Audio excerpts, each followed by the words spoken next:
Áudio é foda, né?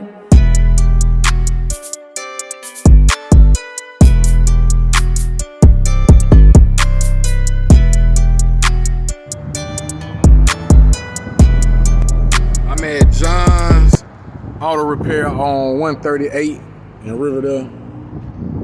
You see the truck. They say they're gonna do a full diagnosis, make sure everything need any parts. Warranty up to 12 months, so that's a good thing. Shit, this is my second goddamn spot. I recommend it by my partner to bring to the shop. But y'all know me. I had a whole conversation. Damn video ain't even recorded. Excuse my French. That's crazy, man. The whole conversation. Back at another. I ain't tripping. It is what it is. I'm time back in with y'all.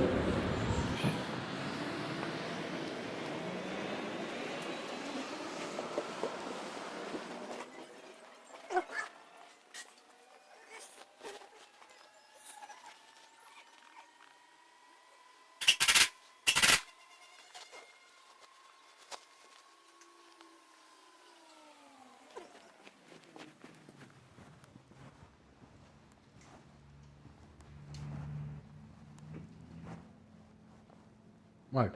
Yes. I know. How can I help you? Did this fool just tell me, oh, like he ain't expect me to be coming? Oh. Give me a minute.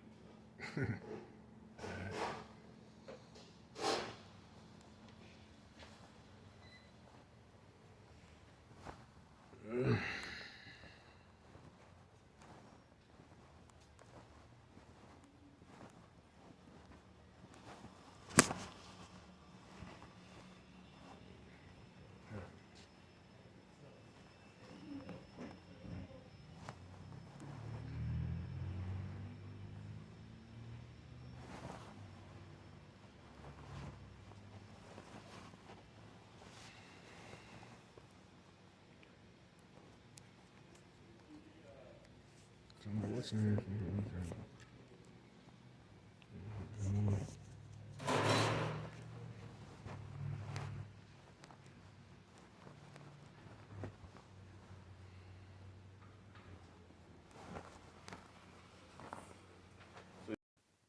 Look how casual he say that. Yeah, these are the remaining codes. That's all. I put the brackets together, meaning that they go together, essentially. But at the moment, you passed the missions. So So let me ask you, Mike, what happened with me and you talk about going and doing the crank? Why you ain't go ahead and do it? because you passed the missions. Right. I know we were talking about like that being things that make the truck. Yeah, I told you I was going to do the crank because that's what I believe that stop you from passing missions. Well, I was able to do the missions without the crank. Okay. So right now, just drive the car until the light comes on, preferably drive about 20 miles. And then after that, you can bring it back and then we'll check again and make sure because, like I said, throughout the entire time scanning your car, all the codes have been not completely, like, straightforward on exactly what is the issue. Okay. So just drive until that happens. See, there's a lot of stuff y'all ain't seen before I did a video, had a conversation on the phone, all this guessing. And then the misfire?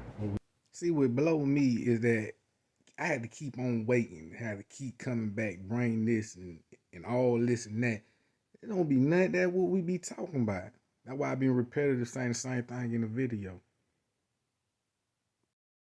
We talk about. Yeah, wait until that comes back, especially when that code does come up, drive it a bit more to see if it goes up which cylinder before we go with the crank. Because if the crank didn't come back on immediately, then you're good. Right, because that was one of the things that we knew that probably been the reason why it might have been the misfire because of the crank. Yeah, just like. They be blowing me trying to sound all sophisticated, talking about probably what you said. Nah, that's what you said. Trying to make it seem like that's what I said. He said probably been the reason why. But like I told you before, you were asking about before, we're still taking small guesses here and there, So the fact that your car passed emissions is a good sign. Which I got there. So that means it's like not actual like damage to the part, it's just something throwing them off. And And it's not the ECU. We ain't got nothing wrong with ECU. If it was ECU, I couldn't pass your emissions. Right. Right now, at least you can get your tag on the car. Well, yeah, I got that. And then drive the car, and then... What type of language is that, driver and whatnot, and feel free to bring it back? This is how these folks talk to you, boy, like you dingy. Boy, I swear. After you drive and whatnot, you feel free to bring it back. I'll check out the check engine light again and see if it holds up to those or if it's something different, and we got to go from there. Rather than just changing everything back and forth. But if you're... See, the thing is, I'm going to keep applying this pressure on their neck because I got a warranty with these folks for 3 months. So anything after that, it get replaced for free. If you're able to pass emissions, it's not the ECU. Gotcha. Yeah.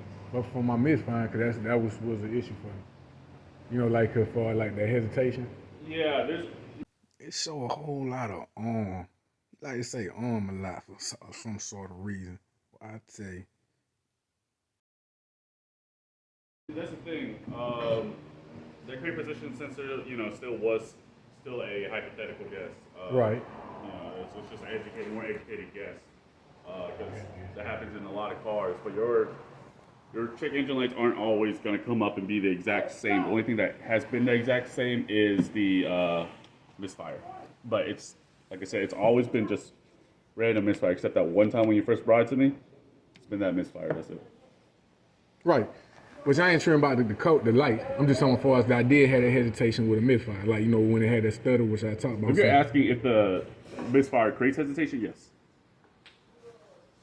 Because when you start the cylinder, this supposed to fire off. When you're misfiring, the firing doesn't fire off at the exact same time. It's like everything else fires at one, and then one kind of starts a little bit after, or starts way before. Alright. Yep. So you turn the bottom for me? You say I'm trying to do what? So you turn the bottom. Go ahead.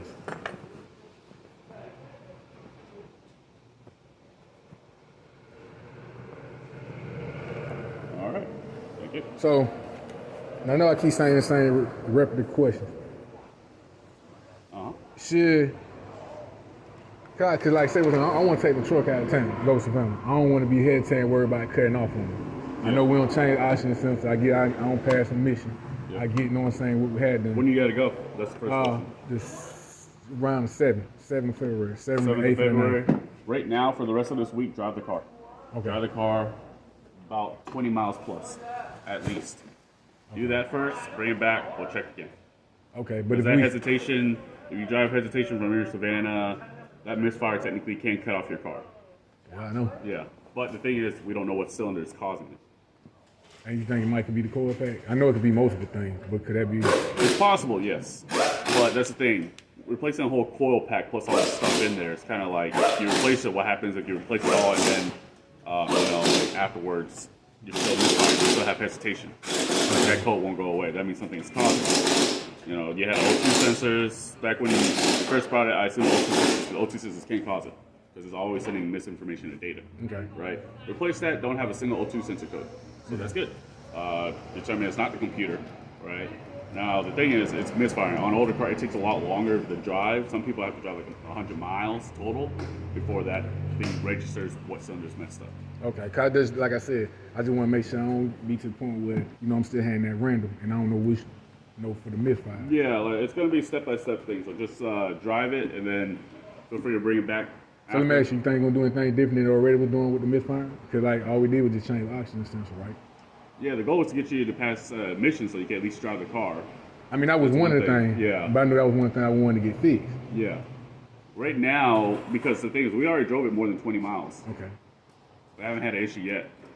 So that doesn't mean that the moment you pull out my lot, it's going to have an issue. Gotcha. But it shouldn't cut off on you like that. Okay. It might hesitate, yes. Okay. But it should not cut off. And the goal is to get the computer to go through the whole thing and process again and try to pick up exactly which one. Okay. And then we go from there. Because if you want to change all your coil packs, that one day ain't cheap because coil packs aren't cheap. And two, we don't know if that's going to solve your issue because you saw the O2 sensors before, you replaced the O2 sensors, and then now I'm the one that was able to get the O2 sensors off, right? So that's the thing. We're not trying to take everything at face value. Gotcha. We take everything at face value, and then the computer's like not good enough. then where do we go? Do we put better parts in there, or is it something else causing it? Yeah.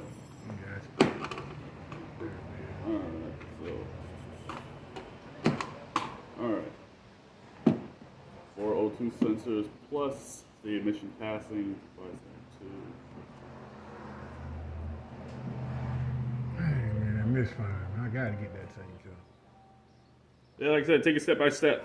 Don't rush it too much. Well, you can rush the whole like driving it a lot if you want, but we're trying to do it accurately. Because I mean, you didn't. This is credit or something? Credit card. Oh, okay. Yeah, you can pull it out. They'll say move. It's still Yeah, you can pull it out. You can pull it out. Trust me, that's my machine. I just need one more signature on this.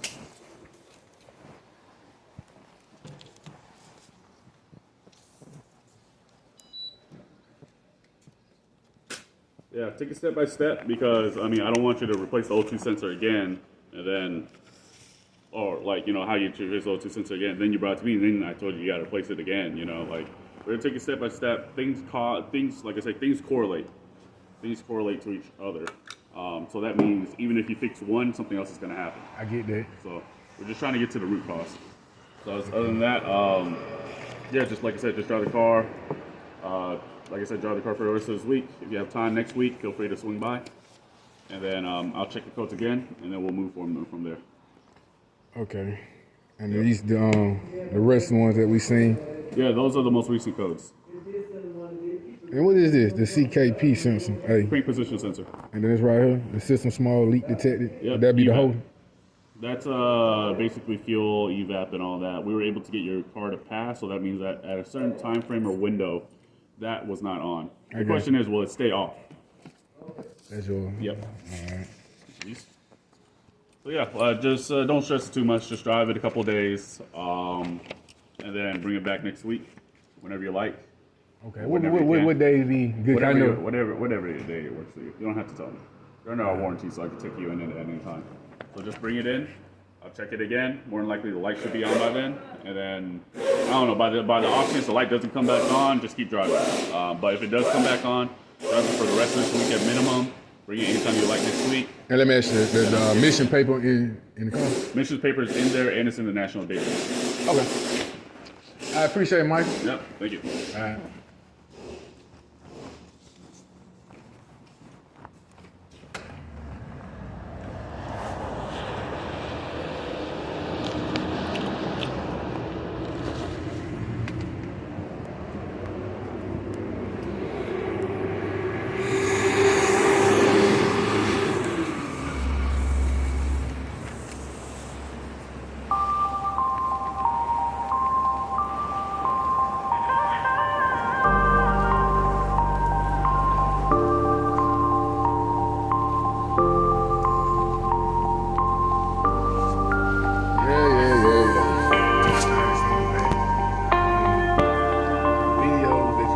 Clips that already been done. I just ain't had time to edit and drop it, but I ain't gonna make it long. As you might see in some of the corners of what I put up, far as the codes I've been seeing, far as that was on the truck that got done, like 3 of them that's highlighted in red. I ain't never seen on my scanner. The one that's highlighted in yellow, as you see, the P0300 engine misfire, was one of the codes I had before I took it to the shop. When you get ready to see these videos, you'll kind of get an idea where I was coming from. And to fix it, it's a great, jumping variables real quick, but I'm going to tie it all in. With the fix-it scanner, it does a lot of things self-explanatory on what you order to get it. Cost you anywhere between, probably 25, 40 bucks, depending on where you order from. Amazon got it. You can check it out. I think it's very helpful to those who don't know what's going on with their vehicle, engine light, having issues going on with their vehicle. Like, once you open it, you know what I'm saying, walks you right through it. It does a lot of things as far as what certified shops to go to. I mean, a lot. Trying to make the video long. I meant to say not trying to make this video long. Oh, excuse me, boy. With that being said, the reason I took my truck to another mechanic shop because I thought I was having issues from, as you seen in one of my previous videos with the guy talking about, you know, I think it what's called need to be programmed, me updated, that would be referred to as ECU. And what the ECU is your computer. You know, it controls a lot of stuff. Your engine transmission does exactly what it says it's a computer. Because was having the same code, was reading as far as my bank too. So I thought maybe, you know, it might be something going on reading different other codes. But with that being said, I took my vehicle to these folks to put in my truck sat almost 3 weeks, two and a half weeks before I got it back. And like I said, the reason why I took it because I thought I was having a problem with my ECU. I wanted them to check that and to see what the misfire was. The whole time so far my code has been clear with it's not the ECU computer fire. So it's just everything I'm reading just need to be replaced. I mean, that's basic maintenance stuff. I mean, it's like that if you get another vehicle. As you've seen the video, like I'm done a lot. But let me stick to the story. Stick to the topic. Nothing wrong with my ECU. All they did was change out the oxygen sensor, which was like $94 some change. Came to $377 for the part, $145 worth of labor, which I could have saved myself. But I thought they were gonna do something differently with my vehicle. Came to a total like $570 something, I think. I ain't looking at pay right now, but it was $570 something. I waited that long for an oxygen sensor on GMCs, anything from a 99 to a 2003 GMC truck, Silverado, whatever it might be. Take literally 15 minutes or less to replace these oxygen sensors. They sit underneath the truck. They be between your Cadillac converter. That's where they be on in each section. So far, my light's been clear. And I had one code that was reading, which came back as a NOx sensor, which you see in the video that I show you what you have to do with that. Cause it saved $145 the parts. I ain't mad because I know the oxygen sensors they cost. They ain't cheap. I ain't gonna lie to you. But I could have went to the dealership and got that and been done with my car in 15 minutes. Just wait whenever, if they already had a part, had an order part, it wouldn't took 3 weeks. A 15-minute job. Like, man, I'm telling you, these shots be capping, man. I recommend to get you the fix. Like, for people who don't know, don't want for like they getting scammed over on their vehicle. People trying to overget your market. These shots, but they be capping. They lazy. Even the ones that ain't even a real shot, the shade tree. Like, these folks don't be trying to get money, man. These folks be wanting to work on their time. I'll talk about that in another blog. But I just wanted to share that with y'all. Go ahead and drop the video. I put a bend, don't drop it. Simple stuff, man. Alright, guys. Lock in with y'all.